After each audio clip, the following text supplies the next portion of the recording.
You are called code 4 for a 21-year-old male with a possible stab wound at a bar. Fry is unknown. Alright. So stab wound, obviously, that would have come from someone else, so we're going to request police if they're not already there to just make sure that whoever has stabbed this individual is not a danger to us.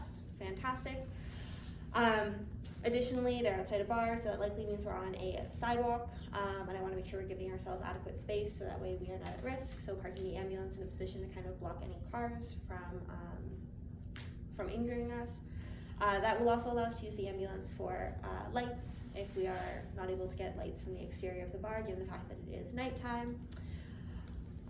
Since it is winter, obviously the ground could also be slippery, so we want to make sure that we're being mindful of our stepping and wearing the grippy boot covers if we need to.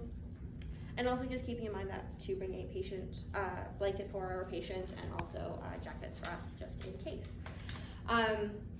For mechanism of injury, at this point it appears to be a stab wound, one casualty at this time, and it was mentioned that police are already on scene. I also have an ally and my partner, and potentially bar security for crowd control as well.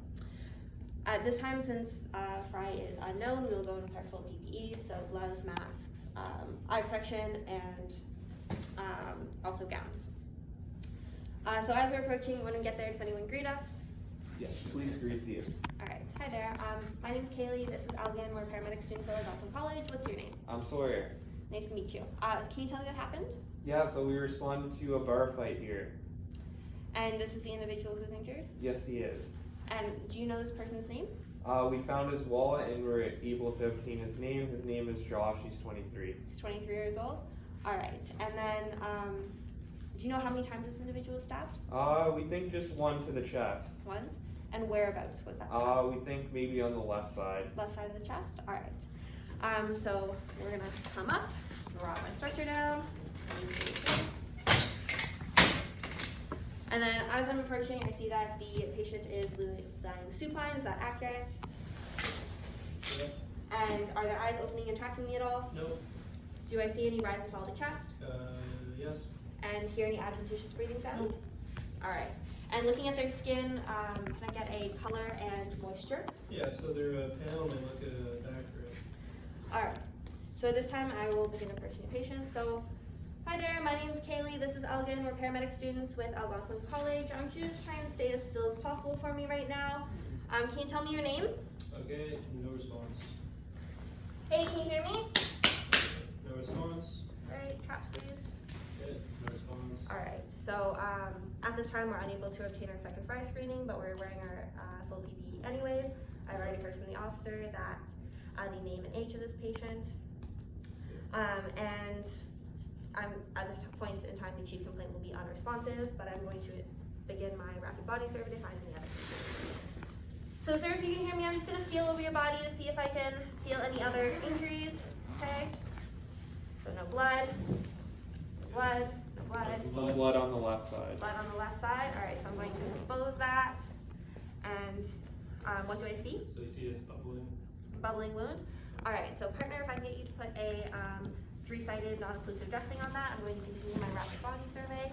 No blood, no blood, no blood, no blood, no blood, no medical alerts, no blood, no medical alerts. And approximately how much blood is coming out of that wound at this time? 200 milliliters. 200 milliliters, all right. So now that I've been able to feel the back of the head, I'm gonna ask my police officer, can you please come over here and begin holding the C-spine. So this officer is just gonna come and hold your head while my partner bandages up that wound for you. I'm going to feel the carotid and the radial. Do I feel a pulse present at both places? Yeah, so you feel the pulse. And at the carotid, what is the rate, rhythm, and quality? Yeah, so it's regular, it's quite fast, and it's little. Alright, so I'm going to open the airway, doing a jaw thrust since this patient is GCS of 3. Looking in the airway, do I see any blood, excessive saliva, broken teeth, any other obstructions? Nope. Alright, and looking at the chest, I have adequate chest rise and fall? Not on the right side. Not on the right side? Okay. And could I get a rate, rhythm, quality, and effort of the chest as well, please? Okay, so it's quite fast, and it's rate, rhythm, and Quality and effort? quality and effort. It's quite fast, and they're taking Alright, so this time I'm going to do a rake of the chest just to find any other potential injuries.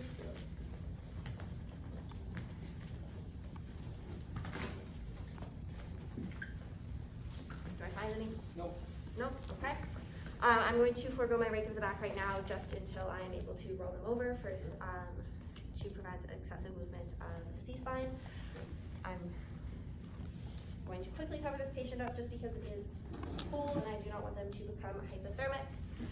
Partner, can you please start prepping the C-collar? Yep. After I'm done the head and neck, I'm going to ask you to put that on. So officer, you can stop holding C-spine once that collar is secured. My partner tells you to. At this point in time, I'm going to begin my rapid trauma survey. So starting at the head, looking for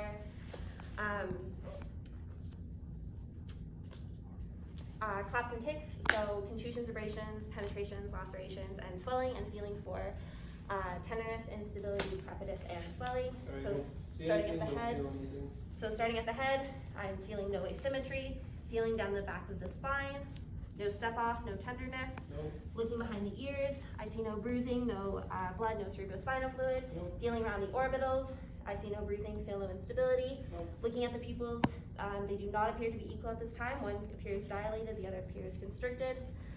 Feeling down the bridge of the nose, it appears to be secure. Looking inside the nose for any cerebrospinal fluid or blood, septum is not deviated. Down the mandible, feels secure. Looking inside the mouth again, looking for any broken teeth, blood, or any other obstructions. Feeling down the side of the neck for any subcutaneous emphysema. Checking for tracheal deviation. There is no tugging and it is midline, no JDD. Feeling down the collarbones, they appear secure. Checking my gloves. Partner, can you please begin putting on that C-collar now?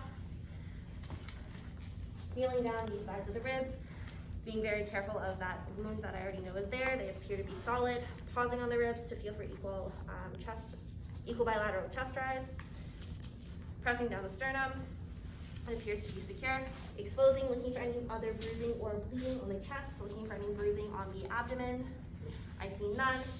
I'm going to palpate the abdomen, 1, 2, 3, 4.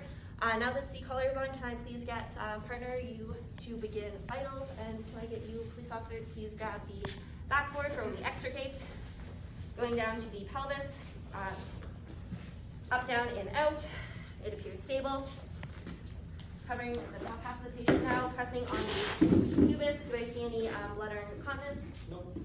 All right, checking my gloves for blood. Going down the long bones, looking back at the patient's face. Checking with bilateral pressure 3 times. Patient does not appear to be grimacing in pain. Since they are unresponsive, I cannot ask them to move, but I can still feel for equal pedal pulses. Are they equal and present? Yep.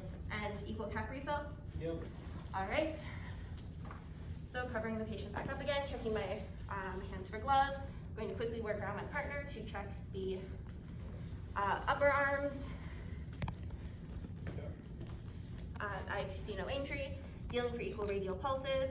Are they equal and present? They are equal and present. And equal cap refill? Yep. All right, so we're going to cover back up again.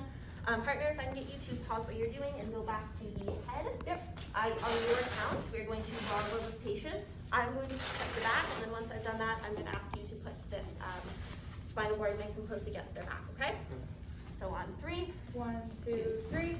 All right, so lifting up the shirt, I'm raking the back. Do I find any injuries? No. All right, feeling down the back for any step off, any tenderness. I don't feel anything. All right, and no blood? No blood. All right, so we're going to roll. 1, 2, 3. Yep. So this time my patient is a load and go due to the C-spine injury, the penetrating trauma to the chest wound, and a GCS of less than 3. Their GCS is, or less than 9, sorry. Their GCS is 3, 1 eyes, 1 verbal, and 1 motor. There is C-spine concern as well as a penetrating chest wound, which my partner put an occlusive dressing on, and we have C-collared this patient and taken spinal precautions. Their skin was also diaphoretic and pale, and they had decreased breathing on one side of their chest.